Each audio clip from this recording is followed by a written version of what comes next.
बिस्मिल्लाहिर्रहमानिर्रहीम, अस्सलाम वालेकुम। मैं हूं मोहम्मद उसामा गाजी और आप देख रहे हैं अब पता चला। आज के प्रोग्राम में बात करेंगे आज़ादी मार्च से सियासत फुल चार्ज, फैसल वाडा को रिलीफ पर नून लीग खुश और मईशत भंवर में। वज़ीर आज़म गैर मुल्की दौरों पर तेजी से अब गिर रहे हैं ज़र मुबादला के ज़खायर और वज़ीर आज़म की तवज्जो है सिर्फ और सिर्फ गैर मुल्की दौरों पर। खबर यह है, बल्कि तशवीशनाक खबर यह है कि स्टेट बैंक के ज़खायर 7 अरब 80 करोड़ डॉलर तक गिर गए हैं। 5 दिसंबर को हुकूमत ने 1 अरब डॉलर सुकूक बॉन्ड की अदायगी करनी है। टैक्स वसूलियां कम होने पर IMF बरहम है। मुल्क का डिफॉल्ट रिस्क लेवल 100% तक पहुंचा हुआ है, मगर हुकूमत की तरजीहात सियासत है या फिर सैरो सयाहत। मुल्क को माशी मुश्किल से निकालने की बजाय वज़ीर आज़म गैर मुल्की दौरों पर दौरे फरमा रहे हैं। जो डॉलर को 200 से नीचे लाने के लिए लाए गए हैं, जिनको मुकदमात का रिलीफ दिया गया, इन डार साहब की तजर्बाकारी की बदौलत डॉलर एक बार फिर आसमान की तरफ जाता दिखाई दे रहा है। लेकिन मजाल है भी परेशानी हो। अप्रैल से लेकर आज के दिन तक विफाकी वज़रा हुकूमती इत्तेहादियों की प्रेस कॉन्फ्रेंसिस का रिकॉर्ड उठाकर देख लें। वही बचगाना ताने, सियासी बयानबाजी, शोला बयानी और धमकियों के सिवा आपको कुछ भी नहीं मिलेगा, क्योंकि तवज्जो सारी की सारी खुद को रिलीफ देने पर मरकूज है। इसी का नतीजा है कि मनी लॉन्ड्रिंग केस में गवाह ने भी शहबाज शरीफ और हमजा शहबाज को क्लीन चिट दे दी है।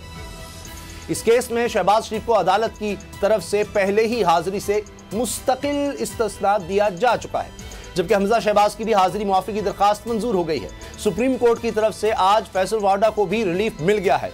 हैरत इस बात पर है कि वाडा को मिलने वाले रिलीफ पर तहरीके इंसाफ की बजाय नून लीग के दिल में लड्डू फूट रहे हैं। वाक़िफ़ाने हाल का दावा है कि यह फैसला नवाज शरीफ की वापसी का रास्ता खोल देगा, लेकिन हुकूमती ख्वाहिशात के रास्ते में बड़ी रुकावट इमरान खान बनकर खड़े हैं, जो कल 26 नवंबर को हकीकी आज़ादी मार्च लेकर रावलपिंडी पहुंच रहे हैं। इनका रास्ता रोकने के लिए पूरा जोर लगाया जा रहा है। एक तरफ विफाकी हुकूमत थ्रेट अलर्ट जारी कर रही है और दूसरी तरफ इमरान खान के हेलीकॉप्टर के जरिए रावलपिंडी पहुंचने के रास्ते में रोड़े अटकाए जा रहे हैं। पंजाब में तहरीके इंसाफ अपनी हुकूमत होते हुए भी ये रुकावटें क्यों दूर नहीं कर पा रही, ये बड़ा सवाल है। एक और सवाल जिसका सबको इंतजार है वो इमरान खान का सरप्राइज है।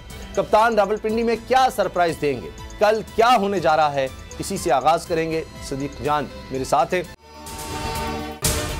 अगर आपको ये वीडियो पसंद आई तो सब्सक्राइब करें और बेल पर क्लिक करें। जाली केस है ना, ये हम पे उस वक्त बनाए गए थे जब हुकूमत यही थी, इन्हीं लोगों की हुकूमत थी ना। और ये जाली केस, इनको मैं नहीं कह रहा इस केस को जाली केस, इनको पाकिस्तान में क्या पूरी दुनिया में एक ऐसा शिकायत कुंदा नहीं मिला, एक ऐसा कंप्लेनेंट नहीं मिला जिसने ये कहा हो कि हमारे साथ फ्रॉड हुआ है। तो ये खुद ही बन गए कंप्लेनेंट और ये खुद ही इन्होंने खुद ही इन्वेस्टिगेशन की, उसकी खुद ही तफ्तीश भी की, यानी कि कंप्लेनेंट भी है, इन्वेस्टिगेशन ऑफिसर भी है। और इन द एंड इन्होंने फिर उसके बावजूद ये कोर्ट में जमा कराया कि जी ये केस जाली केस था, जो कुछ एग्जैक्ट कर रहा था सब लीगल। ये मेरी बात नहीं है, ये इनके इन्वेस्टिगेशन ऑफिसर की बात। आज फिर उन्हीं की हुकूमत है और अब तो हमने नारा नहीं लगाया, अब तो हम हकीकी सहाफत कर रहे हैं।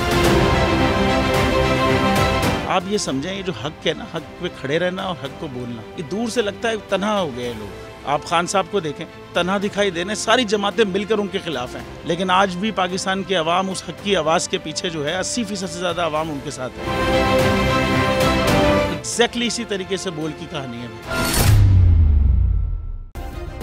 सब्सक्राइब करें और बेल दबाएं ताकि कोई खबर रह न जाए।